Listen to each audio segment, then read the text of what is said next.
अस्सलाम वालेकुम dear students. उम्मीद है आप सब खैरियत से होंगे।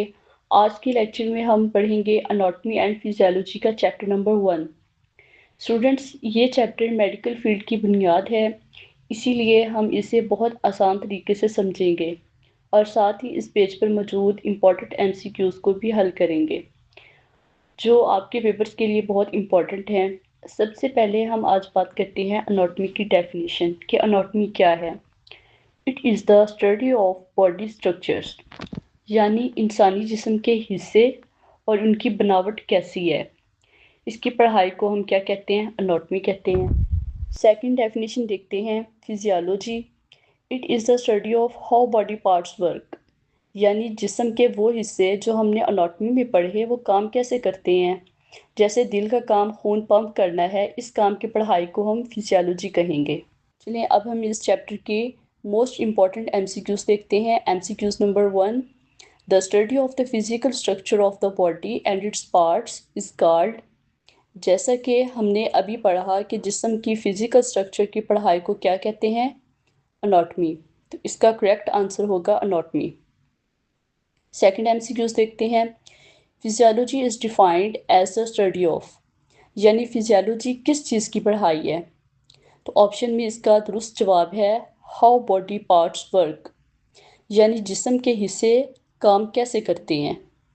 थर्ड एमसीक्यूज देखते हैं, which field would study the mechanism of how the heart pumps blood. इसका मतलब है कि वो कौन सा सब्जेक्ट है जिसमें हम ये पढ़ते हैं कि हमारा हार्ट खून को कैसे पंप करता है, यानी दिल काम कैसे करता है। तो इसका करेक्ट आंसर होगा फिजियोलॉजी।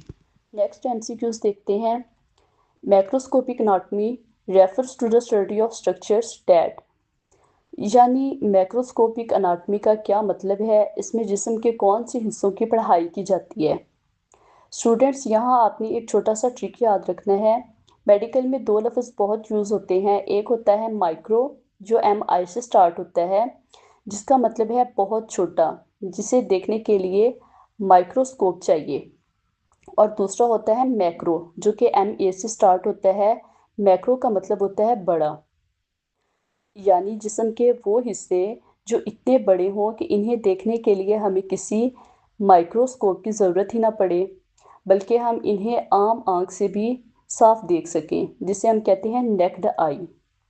जैसे हमारा हाथ हो गया, दिल, जिगर। तो ये मैक्रोस्कोप एनाटॉमी का मतलब हुआ वो स्ट्रक्चर जो can be seen with the naked eye, यानी आम आँख से देखे जा सके।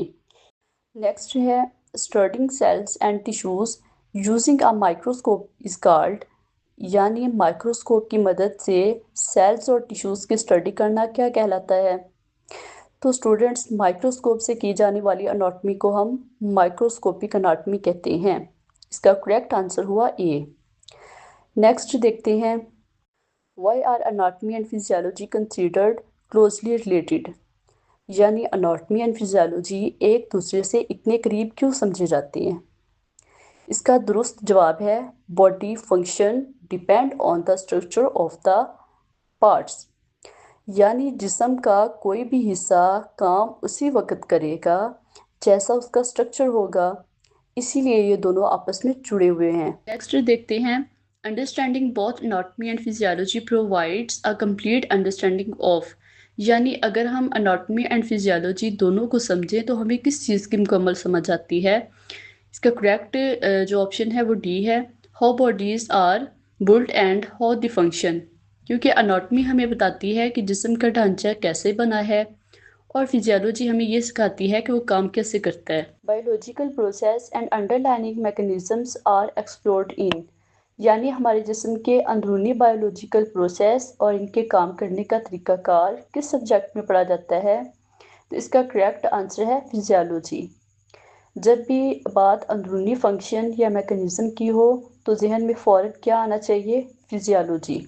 Biological process and underlying mechanisms are explored in, यानी हमारे जिस्म के अंदरूनी बायोलॉजिकल प्रोसेस और इनके काम करने का तरीकाकार किस सब्जेक्ट में पढ़ा जाता है। तो इसका करेक्ट आंसर है फिजियोलॉजी। जब भी बात अंदरूनी फंक्शन या मैकेनिज्म की हो तो जहन में फ़ौरन क्या आना चाहिए? फिजियोलॉजी। लास्ट एमसीक्यूज नंबर 9 देखते हैं। Anatomy and physiology together offer insights into, यानी ये दोनों मिलकर हमें क्या सिखाती हैं। इसको एक आसान मिसाल से समझें। जैसे एक मोबाइल फ़ोन है, मोबाइल की जो बॉडी है, स्क्रीन और बटन, वो अनाटमी है। और मोबाइल काम कैसे करता है, सॉफ्टवेयर कैसे चलता है, वो इसकी फिजियोलॉजी है।